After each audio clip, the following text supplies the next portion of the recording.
Hi FRC fam, it's Shai. And Rap. And we welcome you to the continuation of our episode on suicide awareness. Muli, trigger warning lamang po sa ating mga manonood. We'll be talking about topics on suicide, violence, and abuse. Once again, we welcome you to our episode entitled, You Are Not Alone, Finding Support and Faith in Times of Despair. FRC fam, alam natin na maraming aspeto ng usapan ang tungkol sa suicide awareness and prevention na hindi natin mako-cover all in one episode. And we want to take part in providing more information and resources should you be faced with a crisis situation. FRC fam, if you have comments, suggestions, or opinions that you'd like to share, our comment section and DMs are open and very much welcome for your thoughts. Yes! So balik na tayo sa usapan. Alright, let's go. I'd like to bring our discussion on suicide to the faith aspect naman po. So my question is, how do you think Catholic values are important, especially in the role of educators, in helping young people who are experiencing suicide in whichever stage of it? And same thing siguro po, no, Doc Joff naman, but this is on the clinical side. Like, what do you think is the role of Catholic faith in supplementing clinical treatment, or actually nagsusupplement ba siya talaga when we do clinical treatments? Siguro babalik ko yung framework na binanggit ko kanina. Di ba, when we talk about the biopsychosocial spiritual framework. So this is the place or the aspect that we ought to consider in also helping our young people. And not just our young people, but people in crisis. Yes. Broadly, we define spirituality as aspects of like finding the spirit within, a recognition of the presence of a divine being, or for those who are ascribing to a more secular definition, like finding meaning, transcending. But if you're a Catholic and you believe in our teachings, I think all of those can make sense in the lens of the Catholic faith. Like, you talk about transcending, you talk about finding meaning in God, in the Trinity, and the power of faith. And that has a place in, number one, understanding mental health issues, as well as choosing interventions. Siguro, first, there can be cases wherein the lack of understanding and practice of spirituality can make one really vulnerable. If you put it broadly, like, kung wala kang klarong panghuhugutan, di ba? Wala kang motivation in life, parang kanino ka nabubuhay, mahirap yun. If there's adversity, you could easily be weighed down, di ba? You could give up. Kasi you're not anchored on something. And for most of our young people, as I mentioned earlier, that's the stage wherein they're looking for it. Yes. They don't understand yet where they will anchor themselves. And so this is where the parents, number one, hopefully, the educational system, the church can come in. Unfortunately, pwedeng hindi absent yun. Pwedeng hindi nila nakukuha sa family. And that's a sad thing. But it's also a reality. And this is where educational system and the church especially can come in if we talk about faith. Kasi, of course, in secular institutions, like education institutions, they don't talk about spirituality that much there. Although now we're bringing that conversation because of the Philippine Council for Mental Health's move to really talk about spirituality, at least broadly. May pagsisimulan tayo. Yeah. And if you're a Catholic institution, I could understand that there could be discussions about the Catholic faith, right? Pero yung iba kasi, yun nga, hindi pa nila alam, gusto ko ba to? Naniniwala ba ako dito? So this is where the catechism also comes in, because many people also, especially young people, have distorted notions of God, of faith. And if they ascribe to these things, mali, they can be harmful. Of course, multifactor. Again, hindi ko sinasabi yun lang yun. Yes. Pero pwedeng mga nagiging trigger yan. And that's why we have young people sometimes who would say, ayoko na tuloy magsimba, ayoko na maniwala sa Diyos because they had negative experiences. And so you might say, it could be a trigger like that.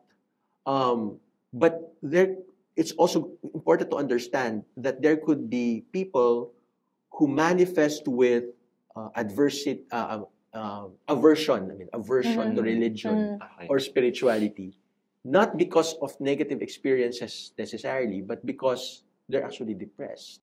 Depression in itself can isolate you from people, but also from God. Yeah. O dati nagsisimba naman siya. Dati madasalin siya. Suddenly nagbago. Mhm. And maybe that's not because of the spirituality per se. It's because of the depression. It might be something else. And then the practice of spirituality and religion is a symptom or the manifestation of a deeper problem. Parang, so it goes both ways. So it's good to understand ano ba yung dynamics, kasi we don't also want to conclude na, that spirituality is bad or that religion is bad for you. Hindi tayo mag-conclude sana dapat. In fact, we understand, and this is really true in our culture, as a form of intervention, we've seen, especially in times of crisis, that spirituality plays a very important role. So, and this is true. We have some studies to support it now, that if they turn to religion, to spirituality, it can actually help them cope through difficulties, even through mental health conditions, even through medical problems, through pain and suffering. And so this is where our Catholic teaching, for example, of relying on God and offering our pains and burdens to God can come in. But also perhaps the promise there that God here offers us life. It doesn't promise a life without pain or suffering, but that He can accompany us through all of these, and that there's more to our life here. But there are also real interventions that we can do. Of course, prayer and sabi natin can be really therapeutic. In fact, if I just may add, hindi lang siya in a spiritual level, kasi we believe that there's power in prayer, and just like in any other conditions, we can pray for miracles. And there can be miracles, like, you can be healed from diabetes, you can walk again. And all these miracles, like there can be mental issues and you can be healed of that. But sometimes, even if that doesn't happen, the miracles, the process of healing, diba, can also be a sign of the mercy of God there, or the presence of God. And that can also involve other things like other people, the support of other institutions, and maybe even medical intervention. Like some people would actually need medicines, and it has a place also if really needed, that we can avail of it, hopefully, because it can help one deal with these issues. Hopefully, we'll be able to integrate all of these. That's why it's a long answer. Pero sana madami kasing sangay, no? When we talk about, so may lugar yon, and I think it should not be seen as, okay, let's separate, that's your faith. This is, kasi may ganun parang, the clinical scientific. But in fact, now what we're saying is that there's an integration of all of these. Yung na-mention din ni Doc Joff, no? I think it's dissociation ng religion or spirituality from clinical experiences of mental health issues which can lead to suicide. Parang medyo minsan, lalo na sa culture natin sa Pilipinas, nanggagaling din siya sa mga sinasabi ng mga tao about how trigger points din minsan, di ba, Doc Joff, yung mga, hindi, kulang ka sa dasal. O kaya, wala ka kasi sa Diyos. Dapat, ano lang yan, dasal lang talaga. Or parang, sa Diyos mo lang. Parang minsan, that's not exactly what's helpful.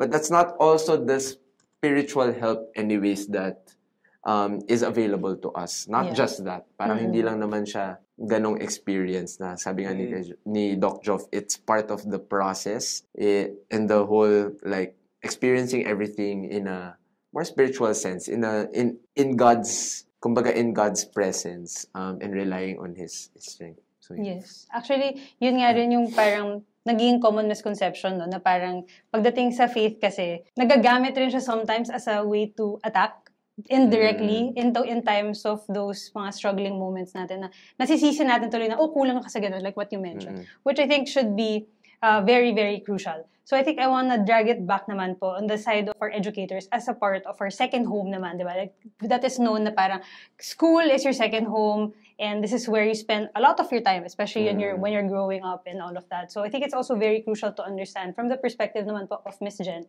as an educator po, yourself exposed to students, as a second mom na rin po, na parang, what do you think is the crucial role naman po of educators out there in institutions such as schools in those types of moments for these students? And usually, sinasabi natin mga Catholics, hindi kulang ka sa dasal, magdasal ka lang. Actually, that is an excuse. baka yung person hindi niya kaya i-address yung situation or yung nung person na yan. So easy way out, magdasal ka lang. Pero actually I do that. Pero hindi ganoon ka blunt. What I do is yun sinabi mo kanina, I accompany them. And then later on kapag sabi ko, kung sakali you need somebody to talk to and I'm not here, try talking to God. Write him a letter. Write him a letter. I remember one student, sabi niya, I don't believe in God. Sabi niya ganyan. Yung the one I said, yung may drawing, yung may maskara na napaka-grotesque niya, na napaka-bloody. Tapos sabi ko, why try writing God a letter? Sabi niya, God will not answer me. Sabi ko, there in the chapel, we have a sleeping Joseph. Write God a letter. Pour out all your feelings, your pent-up emotions, your hatred, etc., etc. Place it there. God will answer you. Sabi niya, we. Sabi ko, yes, God will answer you. And so, she placed there siguro mga 5 pages yun, yellow page. Sabi ko, oh my gosh, paano kaya masagot yan? And so what I did was, I told my co-teachers, can you please read her letter and please answer her? Sabi ko, I don't have the answers to her questions, her worries, her problems, her fears. Sabi ko ganon, please answer. Good thing na lang, they came up with a small piece of paper, and then slowly they answered her. And then the first thing in the morning, when she went there doon sa chapel, she saw small pieces of paper. Sabi niya, Miss Jen, is this God's way of answering my question? Sabi ko, God uses people. Sabi niya ganyan, are you the one who wrote them? Sabi ko, no, I'm not. Look at the penmanship. That's not my penmanship. My penmanship. Sabi ko, God uses people to answer you. Sabi ko ganun sa kanya. Yun lang sa akin. Try talking to God. If you don't believe in God, tell them, I don't believe you. I remember one student, Miss, you asked me to write a letter to God. I don't believe in God eh. You write God a letter. Dear God, sabi niya, Dear God, my teacher Jen told me to write to you. I don't know you. I don't believe in you. But she said, I will write to you. Tapos ang dami niyang questions. Why is there hunger in the world? Why is there war? Why is there hatred? Galing siyang China. Yeah. Grabe talaga, sabi ko. Well, at least sabi ko sa kanya, along the way, God will answer your questions. But not directly in so many ways, sabi kong ganun sa kanya. Ang point here is, we do not have to catechize. Oy, magdasal kayo, ganyan. No. I learned this from my teacher in psychology, in psychospiritual counseling. Kapag ganyan yung bata or anybody, you go down to their level. And once you're down in their level, you raise them up. Hindi mo pwedeng, hoy, magbago ka! Wala. Mas lalo, you go down, you empathize with them. You level with them, and you feel where they're coming from. Ganon yun eh. Yan ang challenge. But the problem is, not all teachers are equipped like that. You cannot teach what you don't know, and you cannot give what you don't have. So, Doc, anong ma-suggest niyo para sa mga teachers, para sa ating mga church leaders? Maybe they need something also. They need how do you call it? A way to communicate it. Yes. So thank you po. Kasi the word that comes to me hearing Jen here is the word connection. Parang I think because we can't solve all problems, not all of us are psychiatrists, and we shouldn't be. And we couldn't be. Diba? Parang hindi naman kailangan eh.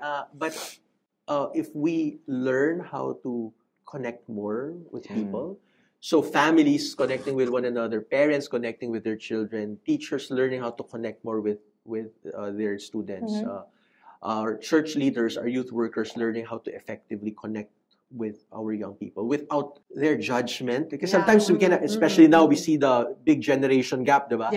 We could say, oh, dapat ganito, dapat ganyan. Oh, kasi kayo, ganito kayo. Diba? And if you, balikan na siya. Lang yan. If you start the conversation like that, or wala eh. And you isolate someone even more. And what if that person has those negative thoughts already? And they will further feel that no one understands them, no one cares for them.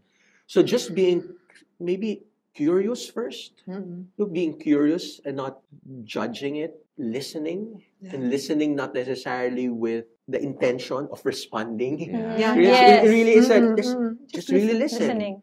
And then do not listen because you need to find a solution. Mhm. But what we also said earlier, that listen and accompany that person. Mhm. And there can be practical ways to maybe get training for that. Kasi may iba, may mga training eh. Mhm. There's also what we call the psychological first aid. Mhm. It's universal and globally accepted tool to kind of give initial help, say psychological first Yeah. aid.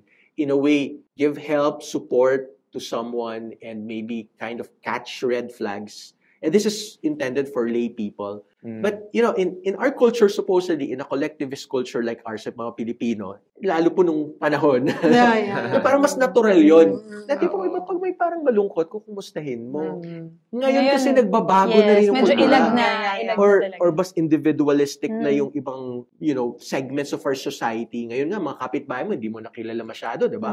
Hindi na kayo nag-uusap. And I think we need to relearn Yeah. how to just say hi and kumusta ka? Anong nangyayari sa'yo? At para pag hindi okay, ano bang pwede namin maitulong? Yung ganun. And that's actually the essence of psychological first aid. Yung to observe, and then to listen without judgment, to listen coming from a place of empathy. And then, if you don't know what to do, to link them to resources, link them to professional help, or find a way to, problema pala kailangan, hindi necessarily professional help. Like, they just need advice with their thesis, with their project. And if we address the practical things, maybe they'll be better. Or maybe we link them to people who can help them learn how to resolve conflict. Maybe, Doc, yung mga guidance counselors in schools, right? Yes, I think yes. very crucial role din yun. I mean, guidance counselors, right? And siguro on the talks of the spirituality sense, no, na we don't wanna also disassociate it from what we're talking about today. It's also important to count that the church is really playing a big role than what we think. No, I think there's also a big change from there's the stigma sa church, diba, before po, Miss Jen, that committing harm to yourself in general, diba, that's also something that's been looked down upon. And I think the church has changed over the years how they're treating it as well, and just on mental health overall. So maybe you can shed some light on that, Miss Jen. Long time ago, traditional Christianity would always look down on suicide as a mortal sin, something to do with the fifth commandment, thou shalt not kill. Because the church believes that God gave us life, and therefore, once we have that life, we should be stewards, not the owners of life. So when we say stewards, it means we have to take care of our bodies. I like the thought of, I am the owner of my body. I can do away with it. I can commit suicide. I can do anything I like, whether it's good or bad for me, because I want to do it. But then, if you would remember when you were small, when you were small, you heard it from your lolos and lolas, that when a person commits suicide, the body cannot enter the church. And there is no blessing. And then the corpse cannot even be buried in the Catholic cemetery. No? But then in 1983, the church had a shift. Why? Thanks to psychology, they realized that it's not the fault, it's not necessarily a big sin. So they remove suicide as a mortal sin. Why? Because they have to consider na perhaps this person is sick. Depressed siya, hindi na-address yung sickness niya, or meron siyang mga problems na hindi niya ma-cope up. Because when you say a sin is a sin, you know that it's wrong and you willfully do it. So, perhaps yung tao na yan, let's say, depressed siya, well, thanks to mental health, naintindihan na natin ngayon, na you cannot just, it's not just being dictated na, you commit suicide. Sabi nga niya kanina ni Doc, na it's a process No, it will take time, ganyan. So nakita yan ng church na they have no right to judge people na because you committed suicide, therefore you go to hell. You have no right to enter the church. The priest will not bless you anymore. So at least one thing nice, the church has evolved and the church has become compassionate na. And I think that's one of the key important things for us if we want to understand suicide prevention. It's really to evolve and consider a lot of palaging sinasabi ni Doc Joffe, di ba? Multifactorial ang suicide. So there's lots of things to consider. And so a lot of things also to understand. And we may be at ground zero in terms of like understanding people who have these kinds of thoughts. But maybe today is a start na Yeah. parang intindihin natin kung saan ba nanggagaling to. May biological factors pala ito. Meron ding psychological, may spiritual, and a lot of other things. Yeah. And I think maganda rin to acknowledge nga that all of these arms are working now towards a better environment for everyone to have Yes. have that safe community among us. And hindi na rin ako lalayo kasi I think it's very important to count how it also starts with the basic unit, of course, the family. Right? As Miss Jen and also Doc Joff has pointed out that families also are basic, diba, support system. And sila yung lagi natin kausap, sila yung kasama natin sa bahay. And I then think- nag-grow lahat ng, Yes. ng thoughts natin about ourselves, about who we are. Yes, diba? and to our FRC fam, I think Doc Joff and also Miss Jen was able to shed light on what it looks on a day-to-day basis, and of course on the clinical side, on the background sense of having a better and more deep understanding of what do these people really go through, what goes on in their heads, and at least yung ma-realize natin how they all just need someone to listen to them. Yeah. Yes, oo.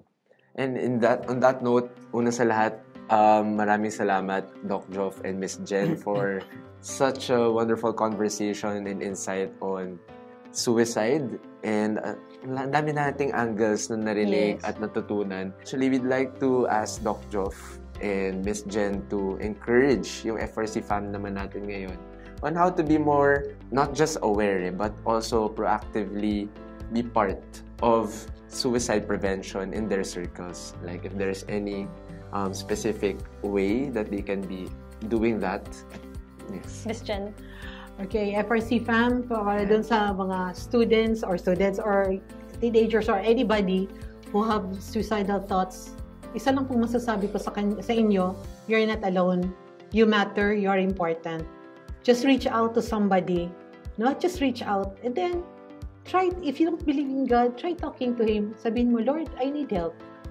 You may not be, let's say, a spiritual person. You may not be prayerful. Just try whispering, Lord, I need help. And then for teachers like me before, it's not easy being a teacher. You know, you have to consider, you have to write you have to write your lesson plans, check papers, this and that. And then all of a sudden, a student would come. Just make an effort. Just smile and say, "Oy, kumusta ka na?" No? That makes a big difference. Just a tap, no word, and smile, and that will make a big difference. Okay. Salamat, Thank you, Miss Jen. Doc Joff? Suicide is a very important topic. It's a phenomenon that's happening, whether we admit it or not. There are more people who may be entertaining suicidal thoughts, and that is something we need to pay attention to. Mahalaga po yun na bigyan ng pansin at bigyan ng attention at tulungan yung may mga pinagdadaan. Sabi nga po kanina ni Miss Jen, hindi kayo nag-iisa at may tulong na available para sa inyo.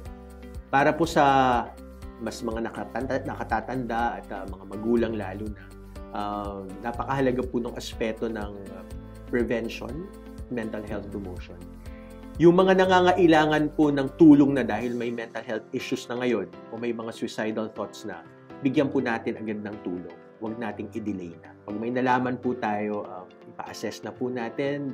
There are mental health professionals who can help. There are crisis lines here that we can share with you. And early detection and treatment po is important. Yung treatment, maraming po yan, itsura po yan. Yung iba, hindi naman kailangan ng gamot. Baka iba kailangan lang ng kausap, no? Through therapy or counseling.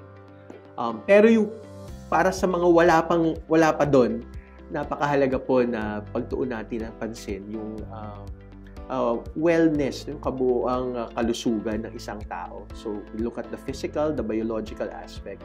We look at how we can help people grow in their psychological capacity to handle stress, adversity.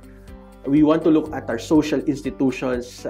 Kung kayo ay parte ng mga institusyon na yan, paano natin mas mapapalawig pa yung ating mga ginagawa para matulungan ang mga kabataan na lumaki ng healthy at maayos at walang mental health conditions. And lastly, that spiritual aspect is important. Sana po matulungan natin gabayan ng ating mga kabataan na tutunan kung saan sila kakapit kapag sila ay nangangailangan.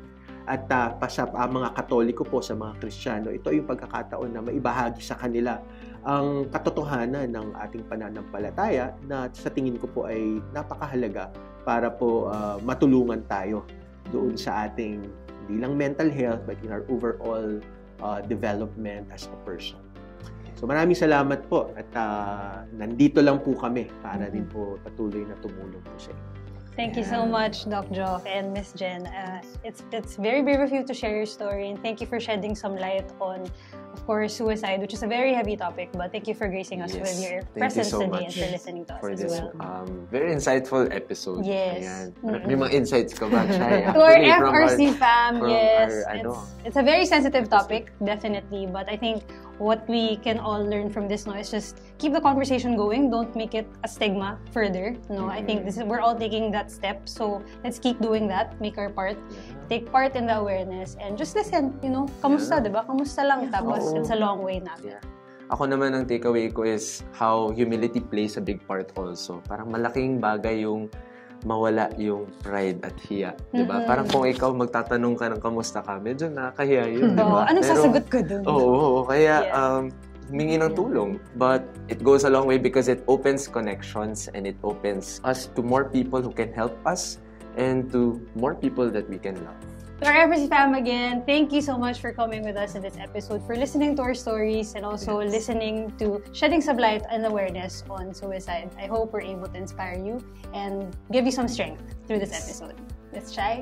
And Rap, who leave you with the wise words of Venerable Patrick Peyton that a family that prays together stays together. And a world at prayer is a world at peace. God bless everyone. Praying for you all.